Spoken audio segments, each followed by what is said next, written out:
for a political stunt, a political game, for political gain. Last night, the Senate had an opportunity to begin solving these problems right away. Every Democrat did his or her part, and we all voted yes.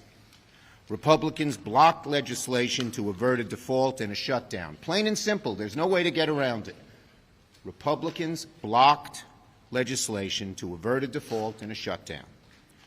In our lunch, it was clear that my caucus will not stand for the irresponsible and dishonest Republican default plan. Going through reconciliation is risky to the country and is a non-starter. Now, there's an easy way to stave off Republican-induced disaster. Last night and this morning, the Republican leader, and he's done this before as well, but last night and this morning, the Republican leader cited an example in the 2000s which Republicans held unified control of the government and provided votes to increase the debt limit. He said, see, we did it then, they do it now. The Republican leader said the example was exactly the situation we're in now. What the leader conveniently left out is that back then there was a consent agreement requested by the Republicans that cleared the path for the Senate to vote to increase the debt limit at a majority threshold with only one party, allowing the minority party to vote no, but also preventing a catastrophic default. Let me be clear. I still believe that addressing the debt limit, which includes debts incurred by both parties, should be done in a bipartisan way.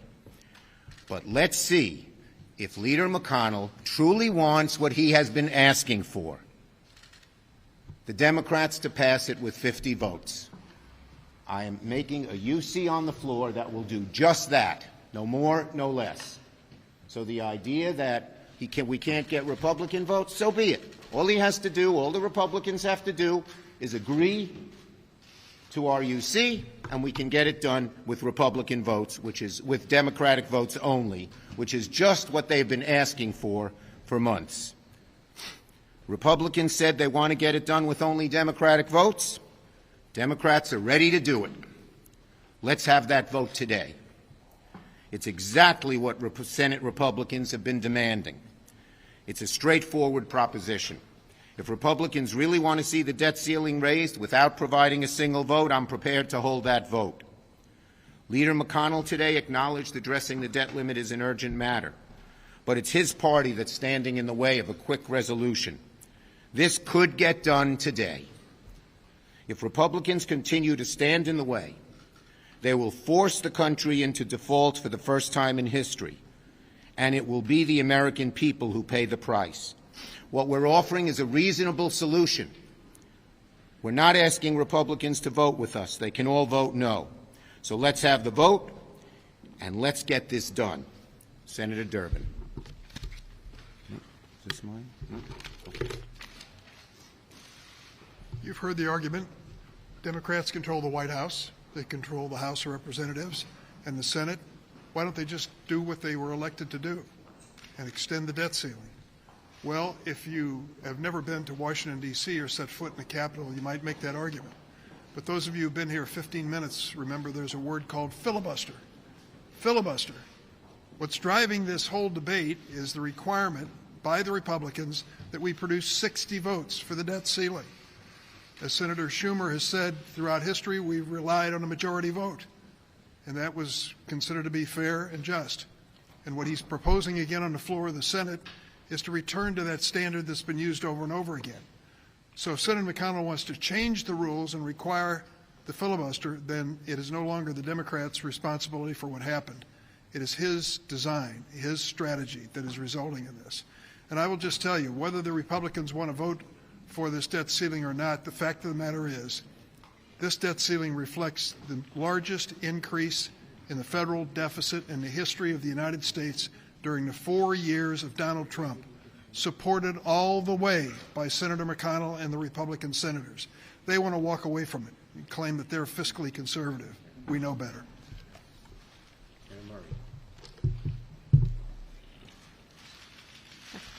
You know, Democrats are actually trying to do the job that our families sent us here to do.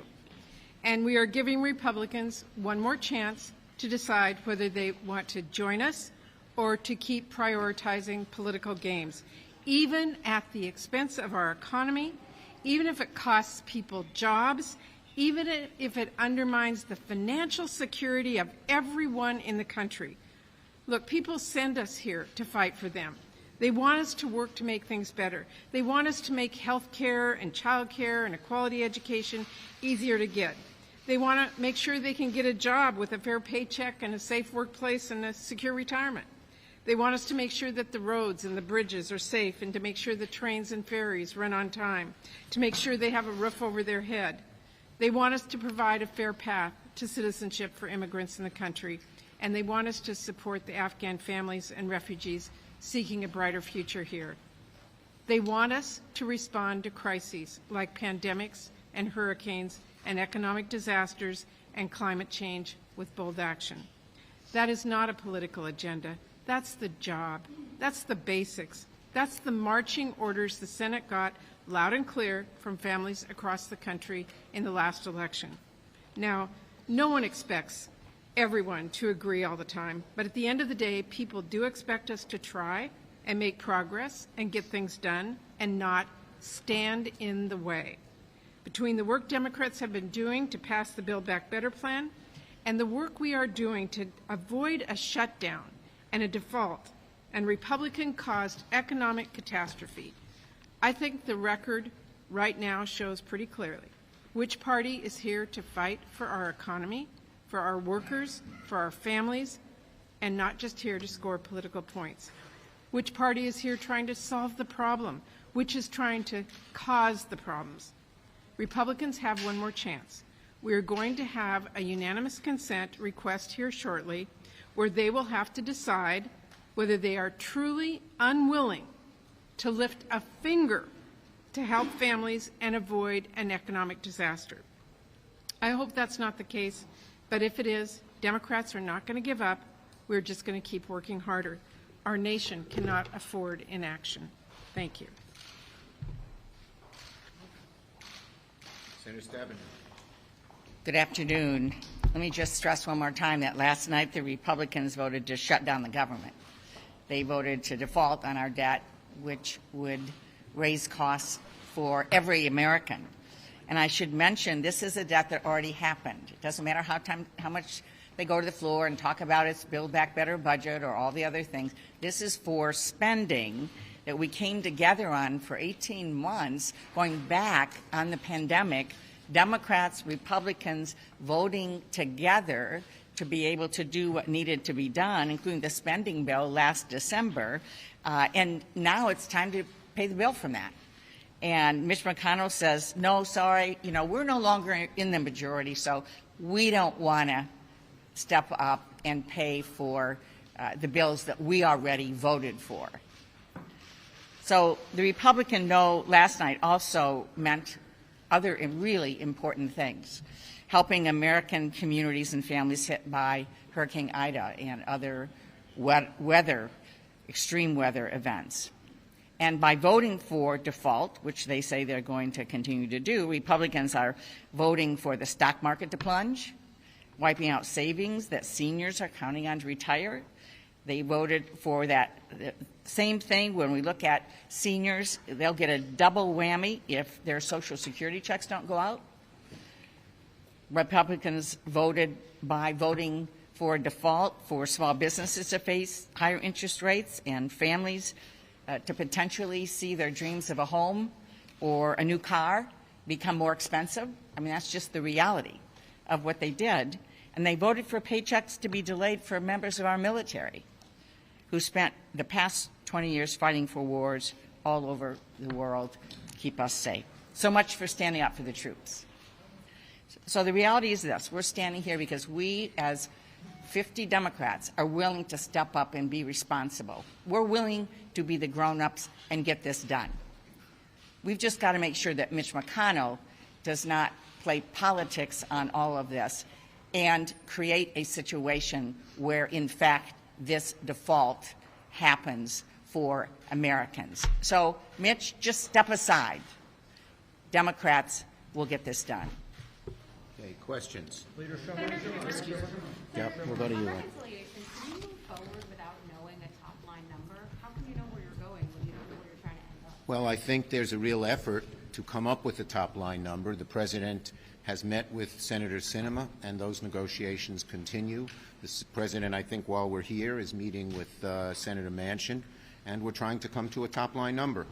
Yes, go ahead, Manu. You stood with Speaker Pelosi on the initial strategy to wait until the reconciliation bill was passed before acting on infrastructure in the House.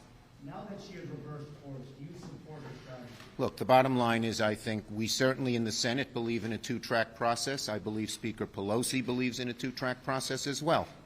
Yes. Leader, given Republican objections and resistance to raising the debt limit in a bipartisan way, does it alter your thinking about the filibuster and whether that needs to be reassessed Look, or kept in place? we've given the Republicans just what they asked for, just what they've asked for, and that's what we hope to get done. As I said, going through the long, convoluted, difficult reconciliation process with debt limit is very, very risky. We're not pursuing that. This is what they asked for. This is what they're giving them. You would ask them, now what do they do? The onus is on them now that we've given them what they asked for. Red dress.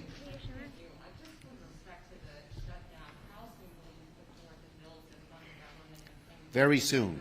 I think very soon we will put down a bill to deal with the shutdown and move forward. Yes. We're doing everything we can to avoid a shutdown, and we should put something on the floor. We hope our Republican friends will join with us in that. Who knows with them? They are so playing games with the American people, political, nasty, and destructive games. Yes. Why don't Democrats abolish the debt limit or raise it to such a level that it becomes effectively obsolete? Look, as I said, our solution is right here. We want to get this done and get it done quickly without risk. The reconciliation process with debt limit goes back and forth. It ping-pongs between the House and Senate. It's 2 or 3 times. It's not just adding on one amendment. This is the solution. We're asking Republicans to support it. Their proposal is risky. We're not doing it. Thank you, everybody. Clean CR? Will the CR be clean, Senator Schumer?